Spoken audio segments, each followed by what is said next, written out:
बना दिया उसने 30 डिग्री का, और ये जो वैल्यू थी वो क्या मीटर थी, 36 मीटर। क्लियर हो गई बात।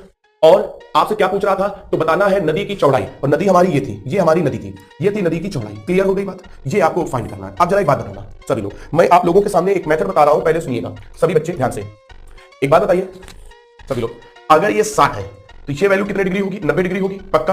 तो ये वैल्यू क्या डिग्री होगी, 30 डिग्री होगी। अगर ये 30 डिग्री है, ये 60 है, तो मेरे भाई ये 90 है, ये 30 है, तो ये भी 60 होना चाहिए। इसका मतलब है कि ये एंगल क्या डिग्री होगा, 30 डिग्री। क्यों 90 30 तो पूरा एंगल 60। अब जरा बताओ, इस वाले ट्रायंगल की बात करो, दो एंगल बराबर है, तो दोनों की साइड बराबर होगी, ये साइड और ये साइड आपस में बराबर होगी। अगर ये वैल्यू 36 है तो ये भी कितनी होगी, 36 होगी कि नहीं होगी। अब बताओ, अगर ये वैल्यू आ गई 36 है, तो अब मैंने आपको क्या बताया था कि 60 के सामने की वैल्यू कितनी होती है, 60 के सामने वैल्यू होगी √3, 90 के सामने 2 होगी, और 30 के सामने कितना होता है 1। ये मैंने आपको रूल अभी बताया था। अब ये 2 की वैल्यू कितनी है, 36 है, 2 की वैल्यू 36 है, तो 1 की वैल्यू कितनी आ गई, 18। यही हमको फाइंड करना, खत्म।